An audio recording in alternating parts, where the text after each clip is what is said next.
Paz do Senhor a todos os irmãos que estão aqui, a todos os irmãos que estão assistindo de casa. Eu queria pedir que os irmãos colocassem em pé para que a gente possa orar antes de tudo. Amém? Senhor, meu Deus, meu Pai, Jesus, nós estamos aqui para agradecer por tudo que o Senhor tem feito em nossas vidas, por tudo que o Senhor tem feito nesse ministério. Senhor, eu quero pedir nesse momento que o Senhor use a minha vida, Pai, que não seja eu que esteja falando, mas que seja o Senhor, que o Senhor possa ministrar ao meu coração, ao coração da igreja, Pai, que nós possamos sair daqui cheios do Espírito Santo, Pai. Muito obrigado, em nome do Senhor Jesus. Amém. Pode se sentar, irmãos. Antes de ministrar a palavra, eu queria agradecer imensamente por essa oportunidade, porque eu orei muito para estar preparada, para que Deus me capacitasse, para que eu pudesse estar aqui e falar no lugar do pastor num culto de domingo. É uma honra, é desafiador, mas é um passo muito importante em toda a caminhada que eu venho trilhar e que o Senhor tem me permitido trilhar. Eu quero agradecer ao pastor e à pastora por todos os conselhos e por darem a oportunidade, não só a mim, mas a todos os jovens. E eu não estaria aqui se não fosse a graça e a misericórdia de Deus. Esse ministério está completando 13 anos. Eu cheguei aqui com 11 anos e hoje eu tenho 19. Ano que vem eu faço 20. E quem me conhece desde pequenininha, quem me viu aqui desde pequenininha, sabe que eu era muito, muito tímida, muito vergonhosa. E eu posso dizer que o Senhor curou a minha timidez. E que eu só estou aqui por causa dele, porque eu jamais conseguiria fazer isso sozinha. Então é todo o mérito do Senhor Jesus, porque sem ele... Desculpa, irmãos.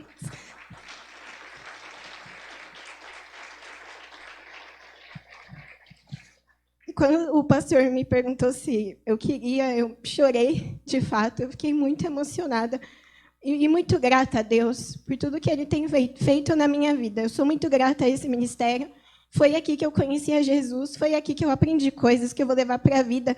Foi aqui que eu vi a transformação da minha família, a transformação do meu pai, e que o meu lar foi abençoado. Então, essa igreja é muito abençoada por Deus. Cada irmão aqui é muito abençoado por Deus. Vocês fazem a diferença na vida de cada irmão que está aqui. E juntos, com certeza, nós somos mais fortes para trilhar esse caminho que o Senhor preparou para nós. E eu quero ler lá em Atos, no capítulo 2, versículo 17 e 18.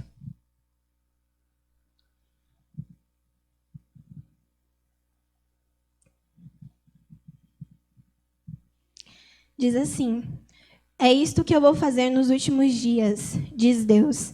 Derramarei o meu espírito sobre todas as pessoas. Os filhos e as filhas de vocês anunciarão a minha mensagem. Os moços terão visões e os velhos sonharão. Sim, eu derramarei o meu espírito sobre os meus servos e as minhas servas.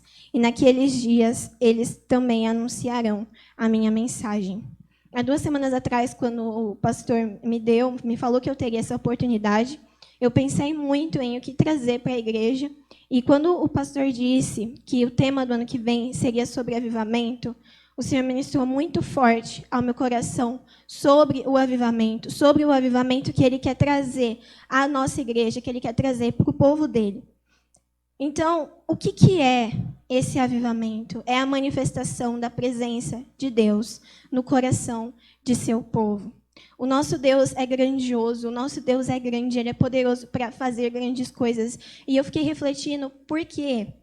Porque tem tantas coisas, o Senhor é tão grande e a gente não conhece totalmente a grandeza de Deus. Tem tantas coisas que o Senhor quer nos mostrar e Ele ainda não nos mostrou e que talvez a gente nunca seja capaz de conhecer, porque o Senhor vai além do que nós pensamos, o Senhor vai além do que nós imaginamos. O nosso Deus é muito grande e o que Ele quer fazer, essa manifestação também é muito grande. Então é algo novo da parte do Senhor que nos aproxima de Deus, nos renova e nos restaura. O avivamento, ele é algo que a gente nunca presenciou antes. A gente leu Atos e naquele momento aconteceram coisas que foram novas para os seguidores de Jesus que estavam ali. Eles nunca tinham presenciado coisas tão grandes vindas da parte do Senhor. Então, o avivamento é algo novo, é algo diferente, é algo que nos renova, é algo que nos restaura, que nos aproxima de Deus. E quando nós passamos por esse avivamento, a gente vai se aproximando e a gente vai sendo restaurado pelo Espírito Santo, chegando cada vez mais perto e conhecendo cada vez mais perto o Senhor. Eu ouvi uma definição sobre avivar, que é dar forma a alguma coisa que já não tinha forma. Então, quando nós somos avivados, o Senhor nos molda, Ele nos forma cada vez mais a imagem e a semelhança dEle. Então, o avivamento também vai nos moldando, vai nos lapidando, para que a gente seja cada vez mais parecido com Cristo. E o mais importante, não é uma emoção passageira. Por quê? Porque muitas pessoas, às vezes a gente pensa que sentir fortemente a presença de Deus em um culto, chorar, se emocionar, é de fato um avivamento. Mas o avivamento vai muito além, não é uma coisa passageira, não é uma coisa de um dia, de 2 dias, de uma semana, de um mês. O avivamento dura. A gente sente aquilo por muito tempo. E o contexto todo de Atos 2... Eles estavam no dia de Pentecostes, que era um dia importante para os judeus, e depois foi se tornar um dia importante para os cristãos também.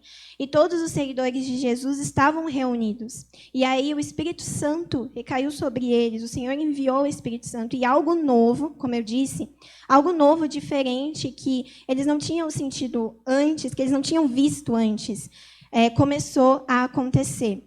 E isso está em Atos 2, versículo 2 ao 4, um pouco antes dos que a gente leu. Então, as outras pessoas elas ficaram admiradas, porque elas estavam ouvindo os seguidores de Jesus falando nas línguas delas. Então, estava acontecendo uma coisa muito sobrenatural ali, que não seria possível humanamente. Então, as outras pessoas que estavam de fora, elas estavam ficando impressionadas. E, de fato, quando a gente começa a viver esse avivamento, as pessoas de fora, as pessoas que estão nos olhando, elas ficam impressionadas com o poder do nosso Deus. Elas ficam olhando e ficam pensando, meu Deus, que povo abençoado, o que eles têm? Como que isso pode acontecer? E muitas pessoas, algumas pessoas ainda, zombaram e falavam que os seguidores estavam bêbados. E isso me chama a atenção também, porque sempre vai existir pessoas que vão zombar da nossa fé. Sempre vai existir pessoas que vão zombar do poder grandioso do nosso Deus. E a gente precisa estar preparado para enfrentar isso e para não desistir. Porque no meio da caminhada, muitas pessoas vão duvidar do nosso Deus. Muitas pessoas vão falar, o seu Deus está demorando tanto. A gente cantou um hino sobre promessa. E, às vezes, as pessoas que estão de fora e veem você passando por aquela luta de que não está acontecendo, e você orando e você pedindo, e as pessoas falando, meu Deus, quando que a promessa dessa pessoa vem? E fica duvidando, e a gente não tem que olhar para essas pessoas. A gente tem que continuar olhando fixamente para Jesus, porque se Ele prometeu algo na sua vida, Ele vai cumprir, Ele vai fazer. E não é as pessoas falando lá fora que vai mudar isso. O Senhor tem grandes coisas, acredito eu, preparadas para cada um aqui e para o nosso ministério também. E outra coisa que me chama muita atenção também, no capítulo como um todo, é que Pedro conseguiu evangelizar mais de 3.000 pessoas, apenas pregando o arrependimento e a ressurreição. Pedro não ficou com métodos mirabolantes, ele não inventou nada, ele pregou a palavra, simples. Ele falou quem Jesus era e o que Jesus veio fazer. E isso fez com que mais de 3.000 pessoas aceitassem a Jesus. E às vezes a gente acha, eu não consigo falar, eu não consigo fazer. Irmão, se você pregar o evangelho simples, o evangelho na sua essência, o evangelho puro, falar quem é Jesus, demonstrar quem é Jesus com as suas atitudes, as pessoas vão ver o Senhor em você. As pessoas vão se converter através do seu testemunho, através da sua vida. Não precisa inventar muita coisa. Óbvio, os métodos, não que os métodos não sejam importantes, mas o mais importante é a palavra do Senhor. E também, lá em Atos 2, mostra a vida unida dos primeiros cristãos. O exemplo que eles davam de união, que a gente vai falar um pouco mais para frente.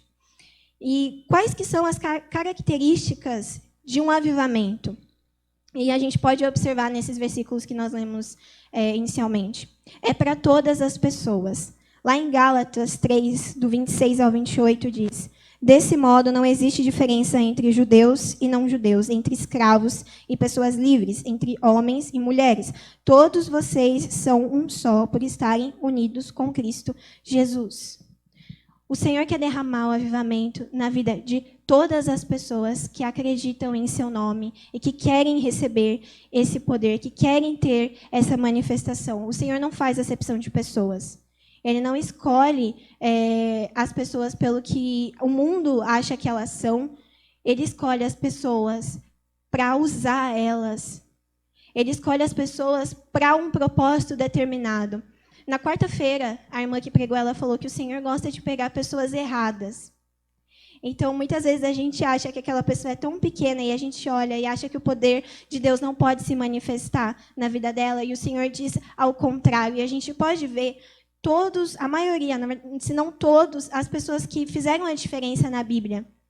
Porque o Senhor ele não está à procura de pessoas preparadas, Ele está à procura de pessoas disponíveis, que queiram trabalhar para o Senhor, que queiram fazer essa obra.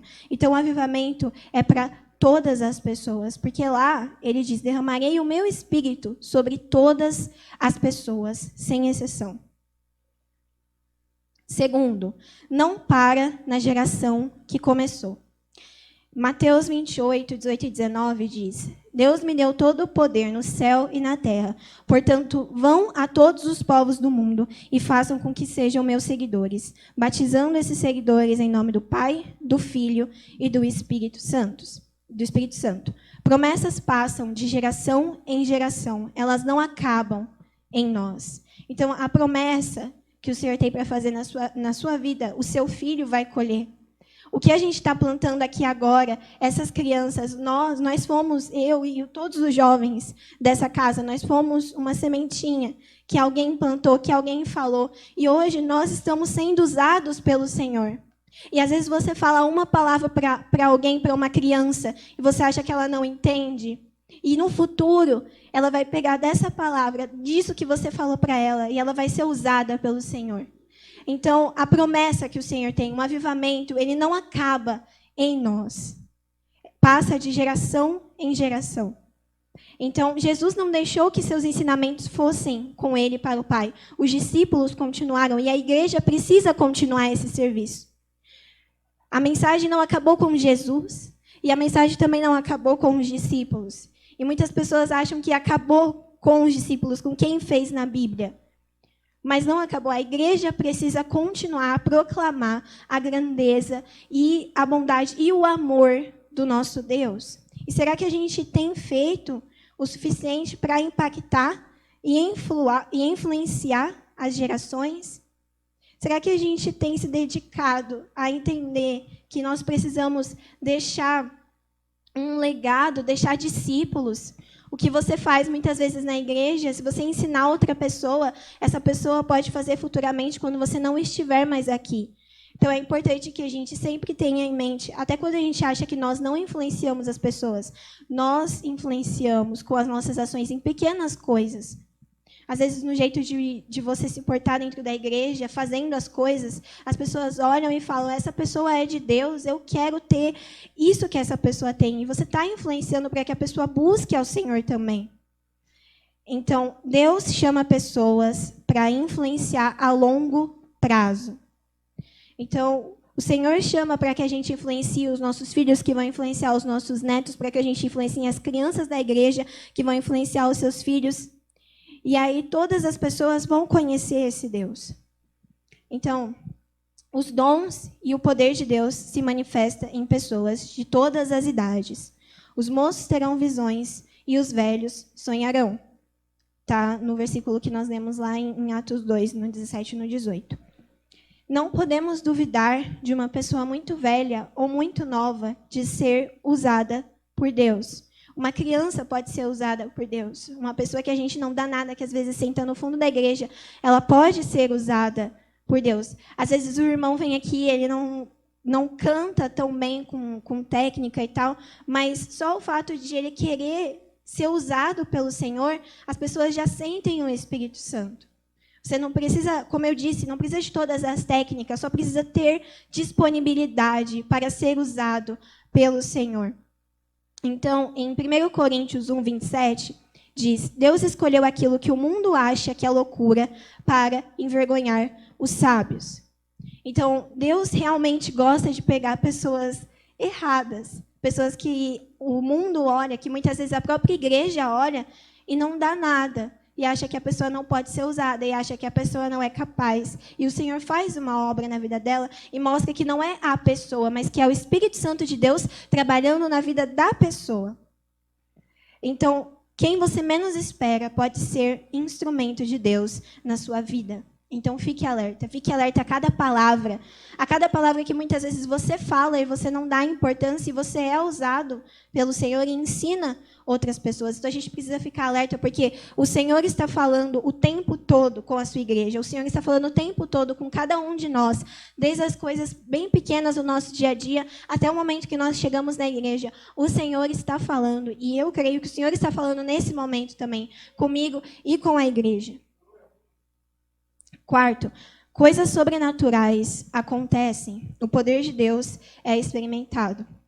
Em Atos 2:3 diz: Então todos viram umas coisas parecidas com chamas que se espalharam como línguas de fogo, e cada pessoa foi tocada por uma dessas línguas. Então, curas, milagres, livramentos começam a acontecer. Coisas que a gente nunca imaginou que pudesse acontecer, que a gente nunca havia presenciado, começam a acontecer quando a gente se permite viver esse avivamento.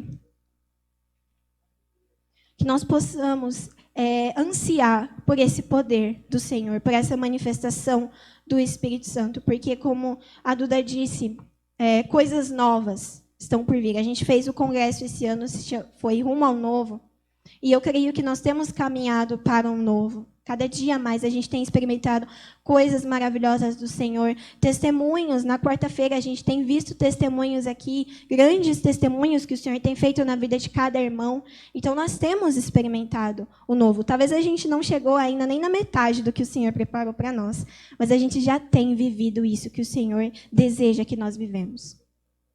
A palavra de Deus é anunciada quando acontece o avivamento. Atos 2:38 diz: Pedro respondeu: Arrependam-se e cada um de vocês seja batizado em nome de Jesus Cristo, para que os seus pecados sejam perdoados, e vocês receberão de Deus o Espírito Santo. Como eu disse anteriormente, pregar o Evangelho em sua essência e cheio do Espírito Santo impacta muito mais do que os diversos métodos usados. É simples. É só falar do amor de Jesus. E você vê pessoas lá fora, nos evangelismos que a gente tem feito, e que a gente fez também antes da pandemia, a gente vê pessoas sedentas de Deus. A gente vê pessoas clamando para receber uma palavra. E quando essas pessoas encontram cristãos que estão verdadeiramente comprometidos com a palavra, que estão verdadeiramente comprometidos com Cristo, eles não pensam duas vezes. Eles aceitam a oração. Eles aceitam uma palavra. Então, é simples. É só pregar o Evangelho em sua essência. Então, não há como pregar de maneira efetiva se não estiver cheio de Deus. Existem pessoas que falam palavras bonitas, que chegam aqui, falam palavras difíceis e impressionam. Mas se nós queremos tocar o coração de pessoas que estão verdadeiramente sedentas de Deus, nós precisamos nos encher desse poder, nós precisamos nos encher desse Deus, porque não tem como falar de algo que você não vive. Não tem como falar de algo que você não conhece. Então, se você deseja, porque, primeiro, nós precisamos sentir amor pelas almas que estão lá fora, nós precisamos sentir que o que o Senhor sente em relação a essas pessoas, e não tem como pregar o Evangelho puro e simples se nós não nos enchermos desse Deus, se nós não conhecermos esse Deus. E o Senhor falou muito forte ao meu coração sobre a igreja que Ele quer avivar, porque o Senhor está de braços abertos para poder derramar esse poder, essa manifestação. Só que nós precisamos nos preparar, porque não é algo que é feito de qualquer jeito. O Senhor não age de qualquer maneira. O Senhor não faz as coisas de qualquer jeito. E nós precisamos também olhar para nós como igreja, igreja local, como parte da igreja mundial e como igreja, você mesmo, e ver se nós estamos, de fato, sendo a igreja que o Senhor quer que nós sejamos. Porque a igreja é o espelho de Cristo. As pessoas olham lá fora e elas veem, elas esperam ver a Cristo, conhecer esse Deus a partir de nós.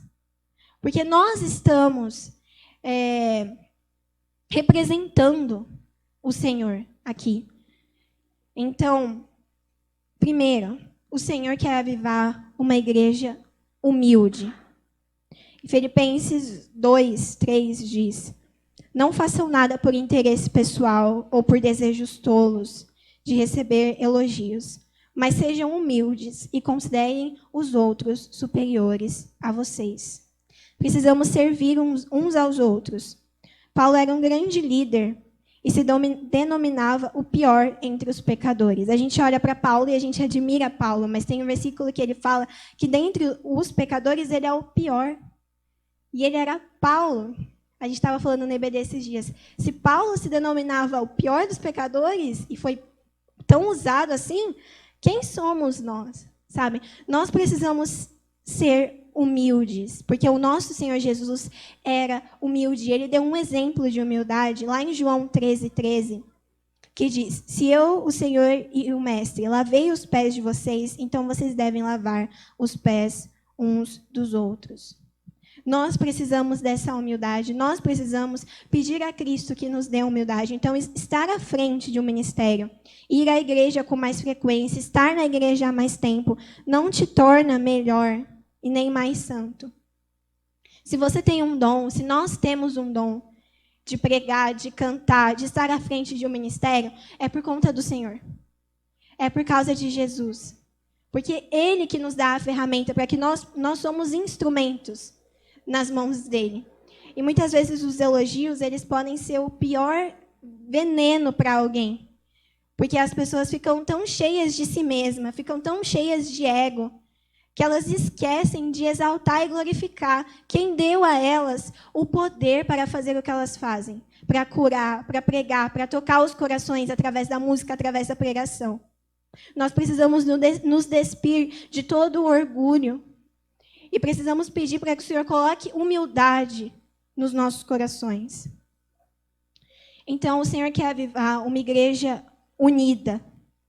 Em 1 Coríntios 1:10 diz: irmãos, peço pela autoridade do nosso Senhor Jesus Cristo que vocês estejam de acordo no que dizem e que não haja divisões entre vocês. Sejam completamente unidos num só pensamento e numa só intenção. Lá em Atos 2 também, vai dizer que os primeiros cristãos, eles eram tão unidos que eles repartiam e até vendiam as coisas deles pelos outros irmãos que estavam necessitados. Então, olha a união, sabe, dessas pessoas em favor de Jesus. Eles eram unidos, eles eram uma igreja que estava junta para o que der e vier. E nós precisamos seguir esse exemplo, porque nós temos muitas diferenças entre nós. Cada pessoa é de um jeito, e diferentes culturas, diferentes vivências, diferentes educações, e isso acaba, muitas vezes, sendo um impasse na igreja. Porque, às vezes, a gente discute com o nosso irmão e a gente é tão orgulhoso que a gente não consegue pedir perdão, e aí isso acaba distanciando os irmãos. Mas nós somos um corpo. Então, nós precisamos ficar unidos, como o corpo que o Senhor levantou nesse lugar. Então, se nós quisermos experimentar o poder de Deus, nós precisamos superar as diferenças e nos unir. Porque todos nós estamos aqui com o mesmo propósito, que é exaltar e glorificar o nome de Jesus. Que é fazer com que mais pessoas possam conhecer esse Deus, que é discipular mais pessoas. Então, outra coisa muito importante, estar unido com os líderes e com a visão da igreja.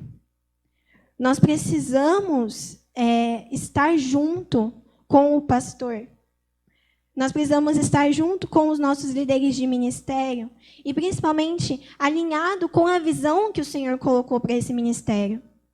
Porque senão o pastor vai seguir uma direção e ele é o líder, então nós precisamos segui-lo. Ele vai seguir uma direção e nós vamos seguir outra. E não é isso que o Senhor deseja. Nós precisamos caminhar em unidade, precisamos caminhar juntos. E seguindo o líder que o Senhor preparou para esse ministério. Então, é muito importante que a gente olhe e ajude nas necessidades físicas, emocionais e espirituais do nosso irmão. A gente vem no domingo e a gente senta aqui e tem uma pessoa do nosso lado e a gente não sabe o que ela está passando. E, às vezes, aquela pessoa só precisa de um abraço, só precisa de um você está bem? Você precisa de alguma coisa? E a gente nem se preocupa com as pessoas que estão aqui dentro. Se nós não amamos, não nos preocupamos com as pessoas que estão aqui, como que nós vamos nos preocupar com as pessoas que estão lá fora? E o desejo do Senhor é que nós nos preocupemos com as pessoas que estão lá fora também.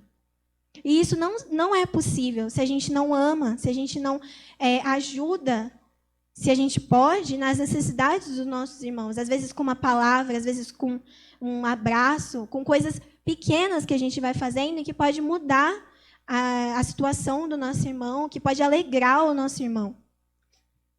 Em terceiro, uma igreja que ame. João 13, 34 e 35 diz: Eu lhes dou este novo mandamento: amem uns aos outros, assim como eu os amei. Amem também uns aos outros. Se tiverem amor uns pelos outros, todos saberão que vocês são meus discípulos. O amor é a característica mais forte de Jesus.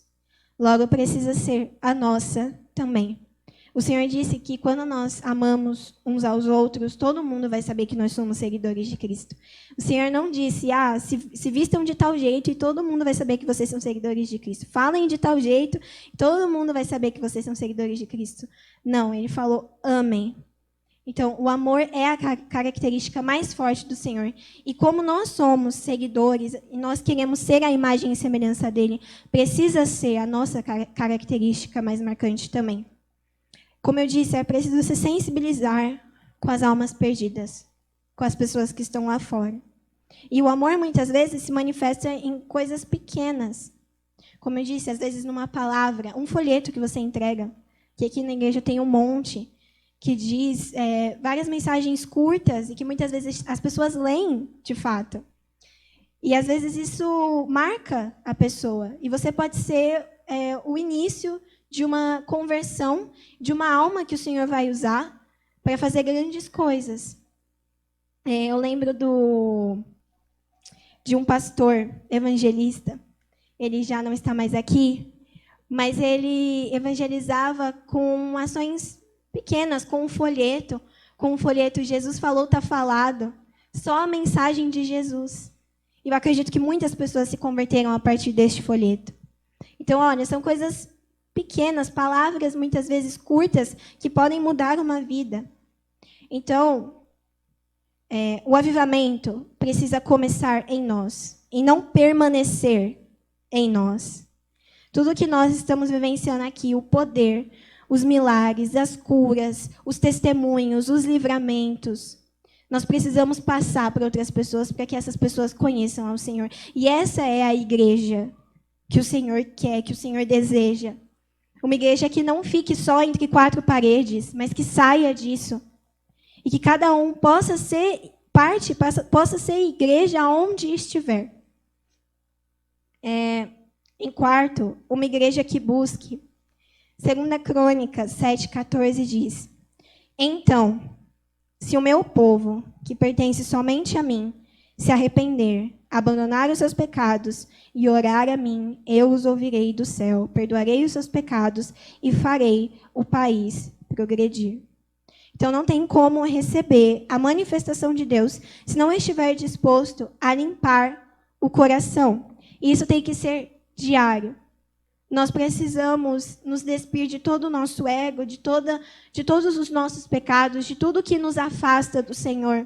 Buscar Ele com o coração de fato, sabe? Aquele negócio, eu quero sentir a Tua presença, Senhor. Eu quero viver para Ti, porque às vezes a gente vai se acostumando. A gente vai trabalhando no automático.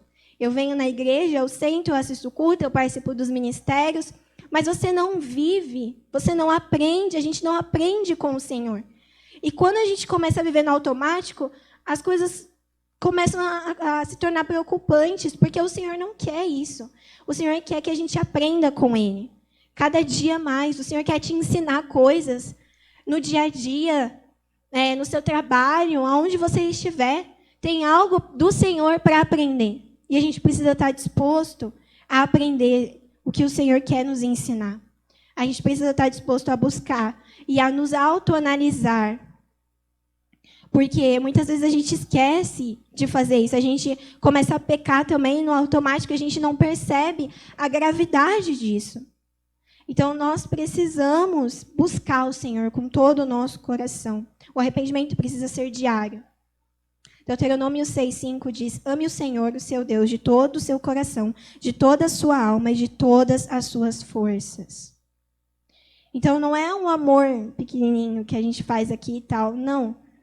Tem que ser, o Senhor tem que ser prioridade na sua vida. O Senhor tem que ser a coisa mais importante da sua vida. E nós precisamos pedir para que o Senhor faça com que nós possamos amá-lo cada vez mais. Amá-lo acima de todas as coisas. Porque muitas vezes a gente fala que ama a Deus, mas a gente não vive esse amor pelo Senhor. E o Senhor quer que nós vivemos. O Senhor quer uma igreja que vive para amá-lo. O Senhor quer uma igreja que vive para glorificá-lo. Não uma igreja que coloca o Senhor em segundo, em terceiro, em quarto, quinto, não. O Senhor tem que estar em primeiro lugar nos nossos corações. O amor vai além de palavras, vai além de só falar. A gente manifesta o nosso amor a Deus quando nós entendemos o processo. Quando nós entendemos o processo que o Senhor tem para a nossa vida, quando a gente espera, quando a gente tem fé. O nosso amor ao Senhor é manifestado a partir de cada ação que a gente tem. Sabe, só confiar no Senhor muitas vezes mostra o quanto nós o amamos e o quanto nós somos rendidos e dependentes dele. Eu li recentemente um livro sobre a igreja perseguida. E eu fiquei pensando, será que se estivéssemos na situação da igreja perseguida, ainda amaríamos a Deus? Será que nós ainda glorificaríamos a Deus? Porque eu li esse livro e tinha relatos de pessoas que estavam sendo condenadas, que estavam sendo presas, que estavam, sofrendo muito. E elas nunca demonstravam a tristeza, sempre a alegria pelo Senhor ter dado a oportunidade dessas pessoas sofrerem por Ele. Porque sofrer pelo Senhor, na visão dessas pessoas, é algo maravilhoso. Então, será que a gente glorifica ao Senhor só nos momentos de bênção? Ou será que nós glorificamos ao Senhor também quando as coisas não são tão fáceis, não estão tão boas assim? Nós precisamos ser fiéis ao Senhor, amá-lo acima de todas as coisas. Quinto, uma igreja que viva a palavra. Pois toda a Escritura sagrada é inspirada por Deus e é útil para ensinar a verdade, condenar o erro, corrigir as faltas e ensinar a maneira certa de viver, segundo Timóteo 3,16. Então, a igreja precisa estar preparada para ser corrigida e ter seus erros condenados quando necessário. Porque nem sempre a gente vai acertar, nós somos humanos, nós somos falhos. E nós precisamos estar preparados para que o Senhor nos corrija. A gente não pode só querer palavras de bênção, palavras de vitória, porque muitas vezes o Senhor quer corrigir, e é corrigindo que a gente vai aprender a seguir o caminho certo que o Senhor tem. Então, ouvir a verdade dói, muitas vezes, é duro. É duro ouvir quando nós estamos errando, é duro ser corrigido pelo Senhor. E às vezes a gente fica com medo de ser corrigido pelo pastor, pelos nossos pais, pelos nossos líderes, mas a gente não tem noção de que nós estamos desagradando a principal pessoa, que é o Senhor. A gente está tão preocupado com o terreno e a gente esquece que a principal pessoa que a gente não pode desagradar é ao Senhor Jesus. Então, nós precisamos nos analisar todos os dias à luz da palavra do Senhor. Porque aqui está todo o manual da nossa vida. Tudo que a gente precisa seguir, como a gente precisa se portar, tudo está aqui. E nós precisamos nos analisar a partir da Bíblia. A gente muitas vezes comete o erro de nos analisar a partir de outras pessoas, a partir dos nossos líderes, mas nós esquecemos que os nossos líderes são falhos também. E a palavra do Senhor, ela nunca erra. O nosso Senhor Jesus, ele nunca erra. Então, tudo que está escrito aqui é a verdade. Nós precisamos permanecer nessa verdade, porque a palavra ilumina. Ela nos tira da escuridão do pecado. É a palavra que nos convence dos nossos erros. É a palavra que dá a luz para tomar decisões, muitas vezes. É a palavra que nos convence desse grandioso Deus. Sexto, uma igreja dependente de Deus. Gálatas 2:20 diz: assim já não sou eu quem vive, mas Cristo é quem vive em mim. E esta vida que vivo agora, eu a vivo pela fé no Filho de Deus, que me amou e se deu a si mesmo por mim. Eu gosto muito desse versículo porque Paulo vai falar que não é mais as vontades dele, não é mais o que ele quer, não é mais o que ele planeja, é o que o Senhor quer para a vida dele. No começo eu falei que eu era muito tímida, e se vocês me perguntassem há 4, 5 anos atrás, se eu nunca que eu ia falar que eu estaria aqui. Então, quando a gente abandona os nossos sonhos, a gente abandona as nossas vontades, os nossos planos, e a gente fala: Senhor, eu quero viver os planos do Senhor. O Senhor usa a sua vida e o Senhor te dá um propósito. O Senhor te dá uma identidade. O Senhor te dá algo para você fazer em nome dele. E esse algo vai impactar as pessoas, esse algo vai mudar a vida de pessoas. Eu, preparando a mensagem, eu fiquei com uma frase na minha cabeça: o Senhor quer usar você. O Senhor quer usar cada um que está aqui. Muitas vezes a gente escuta das pessoas: eu não tenho dom, eu não tenho chamado. Todo mundo tem chamado. Todo mundo tem um dom. O seu dom pode ser pequeno aos olhos das pessoas, mas você tem um dom. E o Senhor quer usar a igreja. E há tempo da gente levantar e fazer. Nós precisamos levantar, parar de preguiça, parar de medo, parar de ansiedade, de insegurança e fazer. Ser disponível de fato. Então, as nossas vontades morrem para que prevaleça a vontade e os sonhos de Cristo. Se queremos experimentar o poder de Cristo, precisamos nos entregar totalmente a Ele. Você abandona os seus sonhos, abandona as suas vontades, tudo, esquece, ficou no passado. Agora você olha para frente. É o seu foco, é Cristo. É viver para Ele, é viver as promessas dEle para a sua vida. É isso que o Senhor deseja de nós. Porque às vezes a gente não consegue abandonar aquilo que está lá. A gente não consegue, a gente abandona muita coisa, mas tem uma coisa em específico que a gente não abandona. Abandona tudo. Porque o Senhor vai fazer coisas novas. O Senhor vai fazer coisas grandes e novas na vida de cada filho que se permite viver isso. Que se permite viver um propósito de fato. Então, não existe meio dependente. Como Jesus, é tudo ou nada. Ou você é 100% dependente de Deus, ou você não é. E a melhor coisa é você poder fazer algo junto com o Senhor. É você saber que os seus planos futuros, que daqui para frente, você não está sozinho. Porque é muita responsabilidade. É difícil você pensar: nossa, eu vou fazer tudo sozinho. Quando você entrega nas mãos do Senhor, te dá uma paz, sabe? Só a paz que o Senhor pode te dar. É essa paz que vem quando nós nos entregamos ao Senhor, quando nós nos tornamos dependentes dEle. E a igreja precisa ser dependente do Senhor. Não dos líderes, não do pastor, mas do Senhor. Então, o destino do corpo de Cristo pertence a Deus. Somos apenas servos. O destino dessa casa não pertence a mim, não pertence ao pastor, pertence a Deus. Cada passo que a gente vai dar no ano que vem, e no outro, e no outro, vai depender de Deus, vai depender do que o Senhor quer que nós façamos.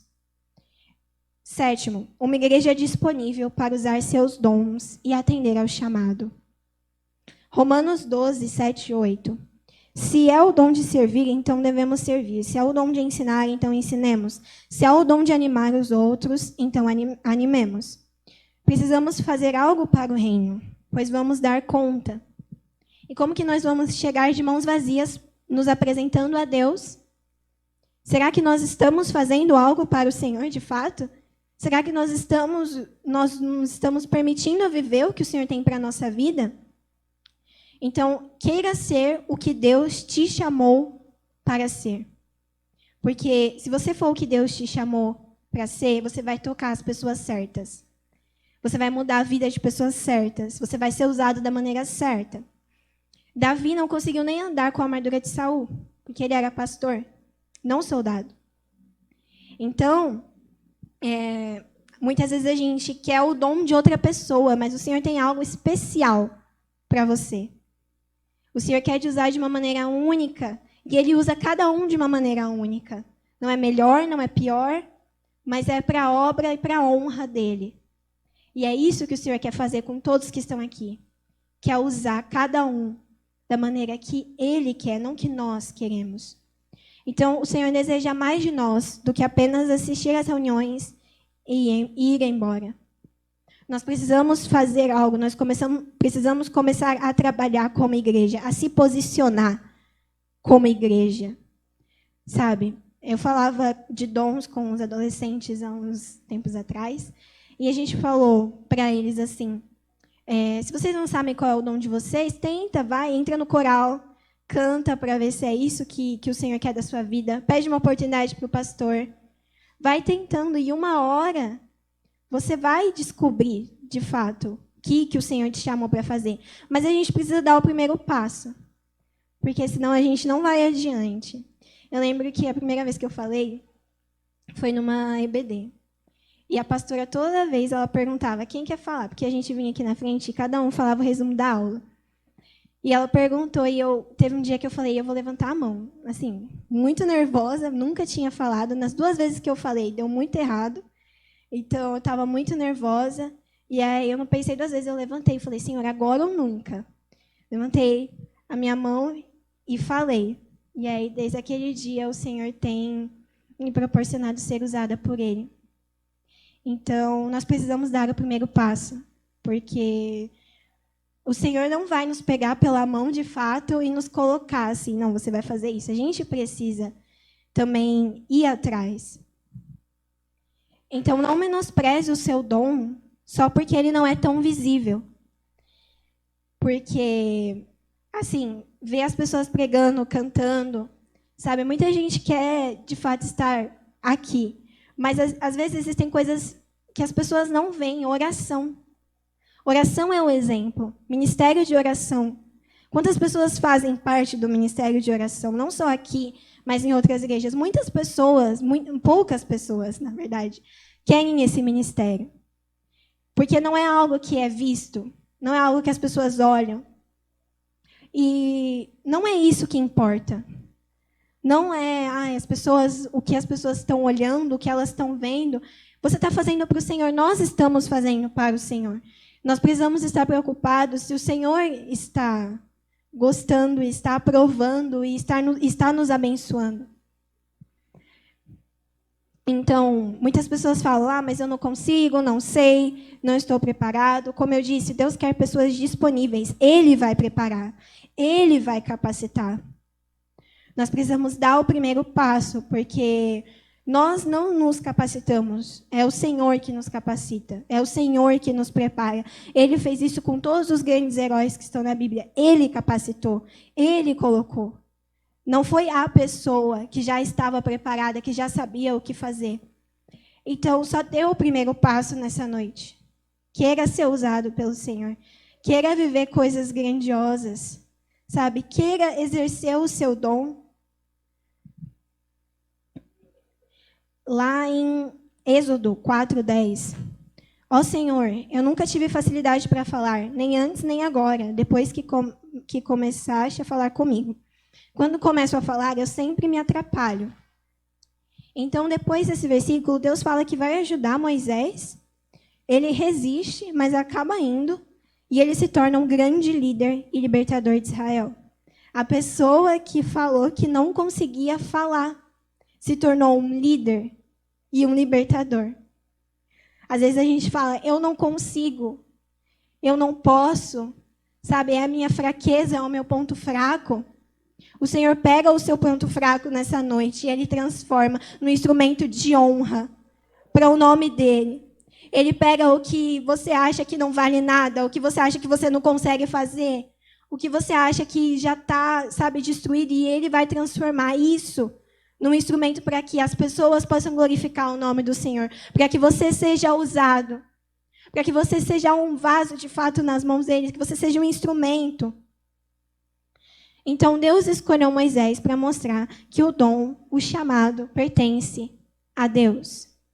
Porque sem o Senhor, Moisés, que não sabia falar, não conseguiria se tornar o libertador que ele foi, o líder que ele foi.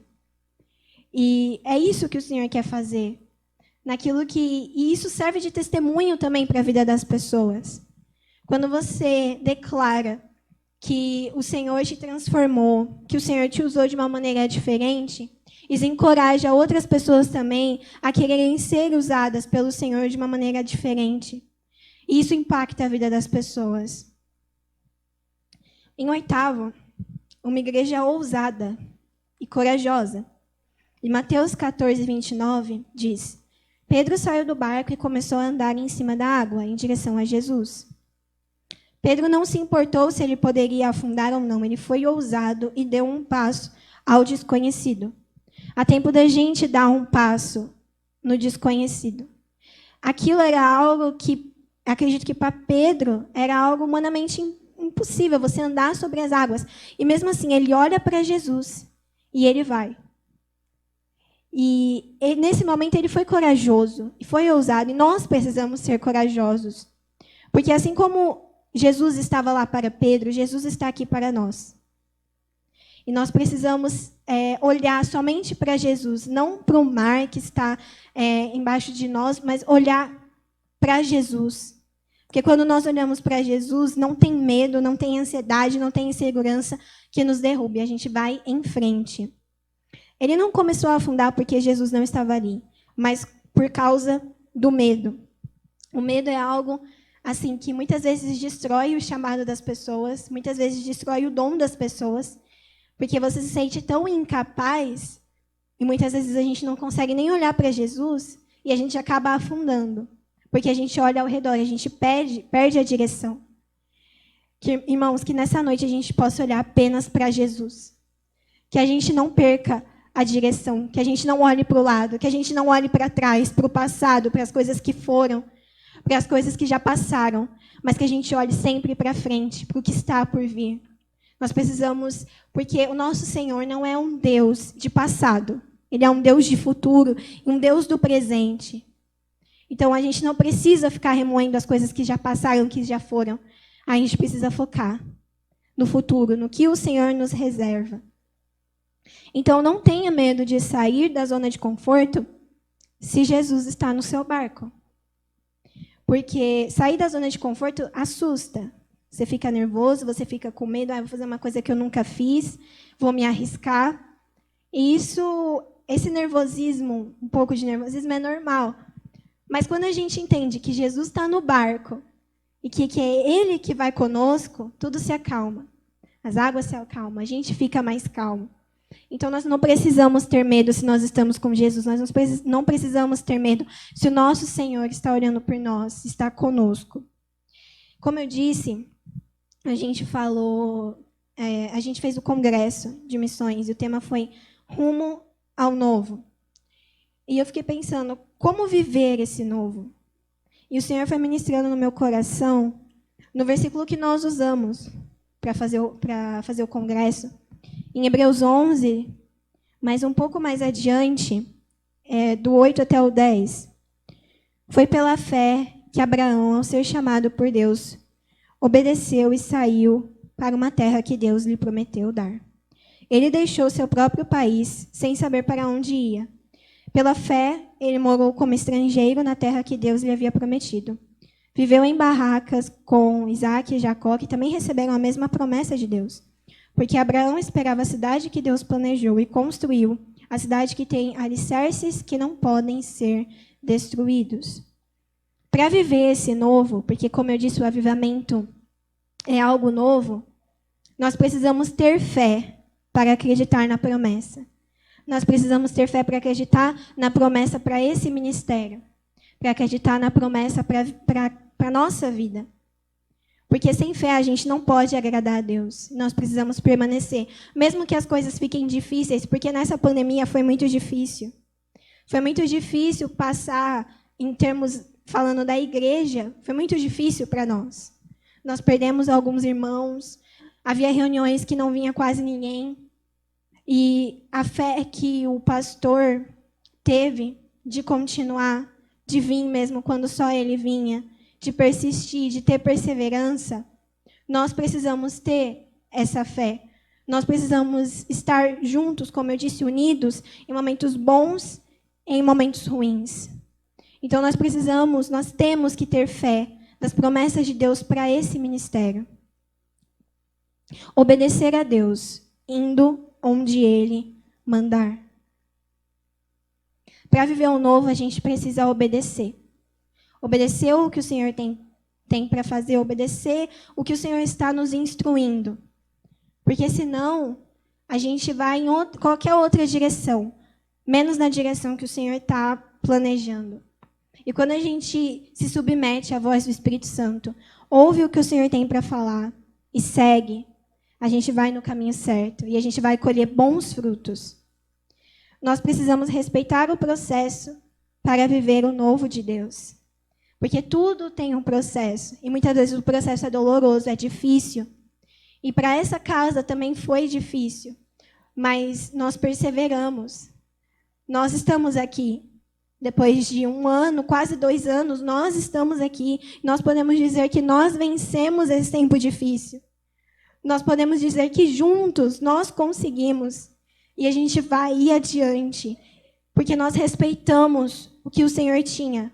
A gente não quis pular, a gente não quis ultrapassar, a gente respeitou o processo e perseverou. Eu já estou finalizando. O coral já pode vir. Eu só queria...